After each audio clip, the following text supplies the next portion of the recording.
नमस्कार, बहुत स्वागत है आपका। आप देख रहे हैं इंडिया न्यूज। मैं हूं आपके साथ पिंकी धनखड़। खबरों के खास बुलेटिन की शुरुआत करेंगे और इस वक्त की बड़ी खबर सामने आ रही है गाजियाबाद से, जहां पर फर्जी दूतावास मामले में बड़ा अपडेट सामने आया है। आरोपी हर्षवर्धन को 5 दिन के पुलिस रिमांड पर भेज दिया गया है। आखिरकार पुलिस आज आरोपी को रिमांड पर लेकर पूछताछ शुरू कर देगी। 2 अगस्त शाम 4 बजे तक पुलिस रिमांड पर रहेगा हर्षवर्धन को दिल्ली और गुजरात भी ले जाया जाएगा। इस दौरान तो देखिए, इस चीज़ का इंतजार किया जा रहा था कि गाजियाबाद पुलिस जो है वो यहाँ रिमांड की डिमांड करेगी और आखिरकार 5 दिन का रिमांड जो है गाजियाबाद पुलिस को मिल चुका है, जिसके बाद अब 5 दिनों तक लगातार पूछताछ की जाएगी तो बड़े खुलासे होंगे।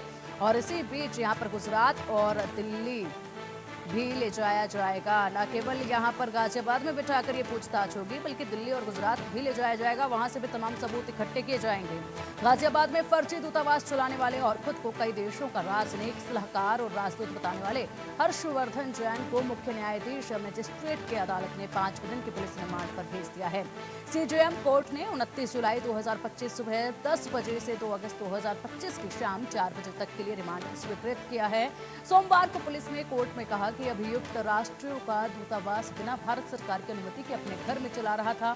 उसने अपने बयान में अन्य कई लोगों के नाम भी बताए हैं जो ऐसे राष्ट्रों के नायकों के रूप में कार्यरत हैं। ऐसे व्यक्तियों के पते की जानकारी अभियुक्त से की जानी है और उनके कार्यालय पर ले जाकर अभियुक्त के माध्यम से दस्तावेज बरामद किए जाने हैं। इसके लिए अभियुक्त को दिल्ली और गुजरात ले जाया जाएगा। तब होंगे बड़े खुलासे। तमाम उन नामों का जिक्र इसमें किया गया, उनके एड्रेस पर पहुंचा जाएगा। गाजियाबाद में फर्जी दूतावास का भांडाफोड़ अब हो रहा है। हर्षवर्धन को लेकर नोएडा एसटीएफ नए खुलासे कर रही है। हर्षवर्धन ने विदेशों में 25 से ज्यादा कंपनियां रजिस्टर कराई थी। 10 साल में हर्षवर्धन ने 162 बार विदेश यात्रा की। शुरुआती जांच में 300 करोड़ रुपए के लोन घोटाले का भी पता चला है। इस दौरान हर्षवर्धन जैन के विदेशों में कई खातों की भी जानकारी प्राप्त हुई है। हर्षवर्धन के B35 कविनगर स्थित मकान से यहां पर दस्तावेज जो बरामद किए गए हैं, उनकी जांच से बड़े खुलासे हो रहे हैं। हर्षवर्धन ने एहसान अली सैयद के साथ मिलकर कई कंपनियां पंजीकृत कराई। यूपी एसटीएफ की टीम ने फर्जी दूतावास का भांडाफोड़ किया। यूपी एसटीएफ ने हर्षवर्धन जैन नाम के मुख्य आरोपी को अरेस्ट किया। खुद को कई देशों का राजदूत बताता था ये, और इसी के साथ विदेश में नौकरी दिलाने के नाम पर लोगों को लूटता था, जिसके बाद यहां पर भांडाफोड़ हुआ और 2025 का सबसे बड़ा फ्रॉड का ये मामला इस वक्त देखा जा रहा है, जिसकी अब परतें खुलने लगी हैं। बेहद से लोग इसमें शामिल थे। बहुत से अधिकारियों के नामों का भी खुलासा इसमें होना है, क्योंकि इतने बड़े लेवल पर जो धोखाधड़ी की गई है वो केवल एक व्यक्ति नहीं कर सकता है। इसमें करोड़ों रुपए का यहाँ इन्वेस्टमेंट भी हुआ है, तब जाकर ये काला धंधा इन्होंने शुरू किया है। तो ऐसे में बहुत से नाम अभी सामने आने बाकी हैं और इसीलिए पूछताछ लगातार हो रही है। दस्तावेज खंगाले जा रहे हैं, जिसके चलते एक के बाद एक हर एक बड़ा खुलासा जो है वो हैरान कर देने वाला है।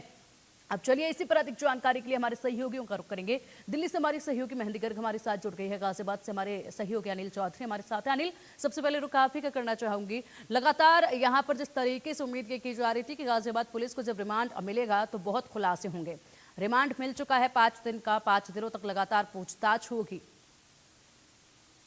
बिल्कुल। जो है लंबे समय से जो है पुलिस को, गाजियाबाद की पुलिस को इंतजार था कि उन्होंने आवेदन भी किया था कि कैसे भी जो है हर्षवर्धन जैन की जो है उनको रिमांड मिले, और फिलहाल जो है रिमांड मिल चुकी है कोर्ट की तरफ से, क्योंकि अर्जी लगाई गई थी कि उनको रिमांड दी जाए, क्योंकि कई ऐसे सबूत हैं जो गाजियाबाद पुलिस के हाथ लगे थे पहले से ही, तो वो उस चीज को पुख्ता करने के लिए रिमांड चाहती थी। तो फिलहाल 5 दिन की रिमांड मिल चुकी है। रिमांड के बाद दिल्ली और गुजरात ले जाने की बात भी गाजियाबाद पुलिस ने कही है, क्योंकि अलग अलग जगहों पर तार जुड़ रहे हैं। तो क्योंकि गाजियाबाद पुलिस से मेरी कल भी बात हुई तो उनका कहना था अधिकारियों का कि जब किसी की भी रिमांड मिलती है तो जहां जहां उसके तार मिलेंगे वहां वहां हम उनको लिंकअप करने की कोशिश करेंगे, जगह जगह ले जाकर देखेंगे। चाहे वो 300 करोड़ का जो लोन का जो फर्जीवाड़े की बात की जाए, या फिर 162 बार जो है यात्रा की बात की जाए कि इनके द्वारा जो यात्रा की गई, और साथ ही महज कविनगर थाने से 500 मीटर की दूरी पर ही जो इनकी तरफ से फर्जी कोठी के अंदर जो पूरा खेल जो चल रहा था उसकी जांच की अगर बात की जाए, वो भी जांच होगी। और चाहे वो 4 गाड़ियां जो डिप्लोमेटिक नंबर की जो मिली थी उनके बारे में भी पूछा जाएगा। आखिरकार वो आई कहां से और उनका इस्तेमाल क्या था, क्योंकि उसमें पीछे की शीशे की बात करें तो ब्लैक शीशे थे।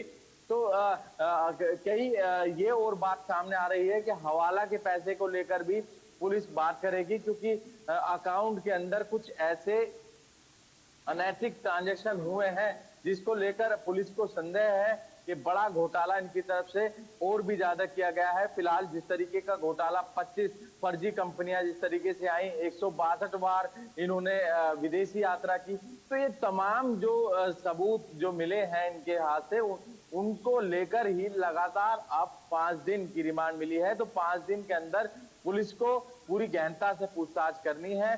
पर इसमें एक क्लोज ये भी लगाया गया है, इनकी जो इनका वकील है उनकी तरफ से ये आवेदन किया गया था कि हमारे जो ये हर्षवर्धन है इनको कोई भी किसी प्रकार की कोई हानि ना हो, क्योंकि कोर्ट की तरफ से साफ ये बोला गया है कि ये इनका जब इनको कस्टडी में लिया जाएगा या जब इनका रिमांड लिया जाएगा उससे पहले आपको मेडिकल कराना होगा, और जब आप इसको जेल भेजेंगे तो जेल में जाने से पहले भी आपको मेडिकल कराना होगा।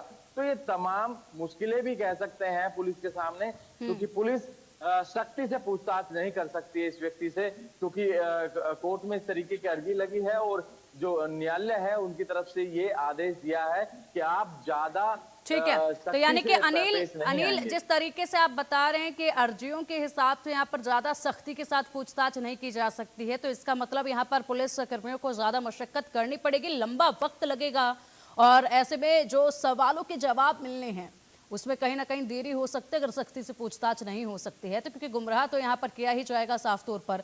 हमारी सहयोगी मेहंदी गर्ग का रुख कर लेते हैं, दिल्ली से हमारी सहयोगी मेहंदी गर्ग जुड़ी हुई हैं।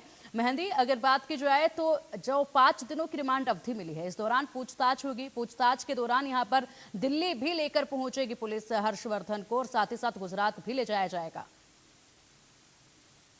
बिल्कुल पिंकी, देखिए जिस तरीके से आप भी बता रही थी कि 2025 का सबसे बड़ा फ्रॉड का मामला निकलकर सामने आया है गाजियाबाद से, जहां पर फिलहाल हर्षवर्धन जैन की अभी तक जो जांच हुई है उसमें 20 से ज्यादा कंपनियां और बैंक खातों की जानकारी सामने आ चुकी है, और जो आरोपी है हर्षवर्धन जैन उसको अब रिमांड पर भेज दिया गया है। पुलिस ने अर्जी दी थी और अब 5 दिन के रिमांड पर हर्षवर्धन जैन जो है वो पुलिस की कस्टडी में है। पूछताछ होगी 5 दिनों तक ताबड़तोड़, और ज्यादा से ज्यादा जानकारी जुटाने की कोशिश की जाएगी। लेकिन इसमें सबसे बड़ी खबर ये निकलकर सामने आ रही है पिंकी की, सिर्फ गाजियाबाद में ही नहीं, हर्षवर्धन जैन को दिल्ली भी लेकर आया जाएगा, साथ ही साथ गुजरात भी लेकर जाया जाएगा, क्योंकि जिस तरीके से लिंक्स जुड़ रहे हैं अलग अलग राज्यों से, अलग अलग शहरों से, उसके चलते हर जगह पर जांच पड़ताल की जाएगी कि कितना बड़ा ये फ्रॉड था, कहां कहां पर हर्षवर्धन जैन ने जो ये फर्जीवाड़ा चलाया है उसके जो लिंक है वो कहां कहां तक जुड़ रहे हैं। तो बेशक अभी जो 5 दिन की रिमांड पर हर्षवर्धन जैन को भेजा गया है, पुलिस लगातार ताबड़तोड़ जो है वो बातचीत करेगी,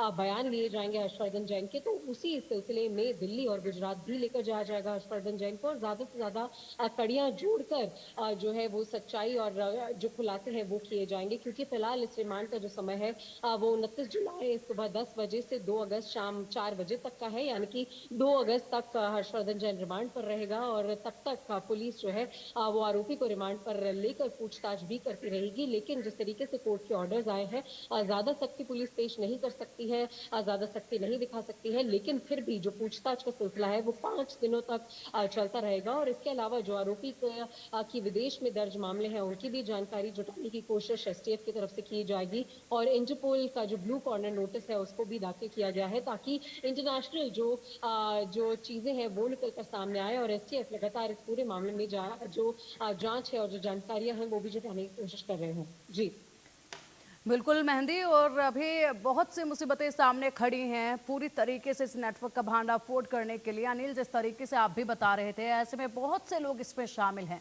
बहुत से ऐसे अधिकारियों की भी संभावना जो है वो जताई जा रही है कि जिनका इस पूरे नेटवर्क में का अहम किरदार हो सकता है, क्योंकि इस तरीके से इतने सारे डॉक्यूमेंट्स, इस तरीके से इस लेवल तक का फ्रॉड करना, ये अपने आप में बहुत बड़ी बात है, और ये अकेले नहीं हो सकता है। बहुत से अधिकारी जो हैं उनके नाम भी सामने आने बाकी हैं, और 5 दिन की रिमांड अवधि क्या वाकई में इन नामों का खुलासा कर पाएगी? ये पुलिस की तरफ से ये कहना है कि हम हर पहलू पर जो है जांच करेंगे और जहां जहां इनका कनेक्शन है उसका सभी का पर्दाफाश जो है पुलिस की तरफ से किया जाएगा। पर पुलिस के सामने एक मुसीबत जरूर है। जिस तरीके से कोर्ट की तरफ से ये कहा गया है, मानसिक और शारीरिक उत्पीड़न आप नहीं करेंगे और जितनी भी इन्वेस्टिगेशन होगी जितने टाइम की, आपको पूरी वीडियो रिकॉर्डिंग उसकी करनी होगी। तो ये तमाम ऐसी चीजें हैं जो कहीं ना कहीं अटकलें जरूर आएंगी। और साथ ही जो वकील है हर्षवर्धन का, वो भी साथ में रह सकता है।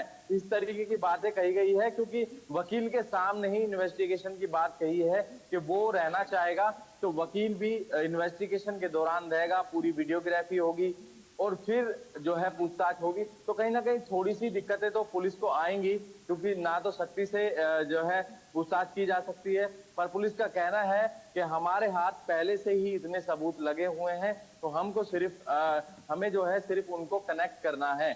चाहे वो 44 लाख रुपए की नकदी जो इनके घर से बरामद हुई, और चाहे वो विदेशी मुद्रा जो है इनके पास से बरामद हुई, या फिर यूएई के जो इसके साथी हैं अहमद, उनके साथ में किस तरीके का इनका लिंकअप था, क्योंकि वो पहले ही 1.5 साल जेल रह चुके हैं, वहां पर उन्होंने काफी बड़ा फ्रॉड किया था।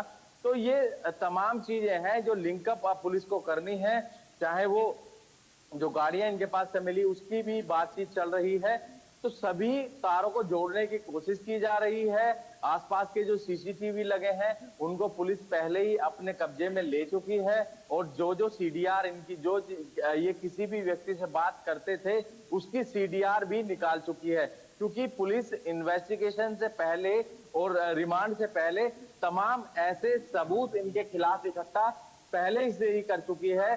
सिर्फ जो है उनको कनेक्ट करना है और उनको जहां जहां उनका लिंकअप है उनको वहां वहां ले जाया जाएगा। तो ये बात कही गई है गाजियाबाद पुलिस की तरफ से, और रिमांड 5 दिन का है। 5 दिन के अंदर ही पूरी तफ्तीश, पूरी पूछताछ करने के बाद कहीं ना कहीं कुछ निष्कर्ष निकल पाएगा। जिस तरीके के आरोप लगे हैं, मुझे लगता है और भी कई जो लोग हैं इसमें शामिल हो सकते हैं, क्योंकि महज 500 मीटर की दूरी पर जहां पर कमिश्नरेट ऑफिस है, वहां कमिश्नर बैठते हैं, डीएम बैठते हैं, उससे महज 500 मीटर की दूरी पर ही इनकी तरफ से ऑफिस खोला गया था।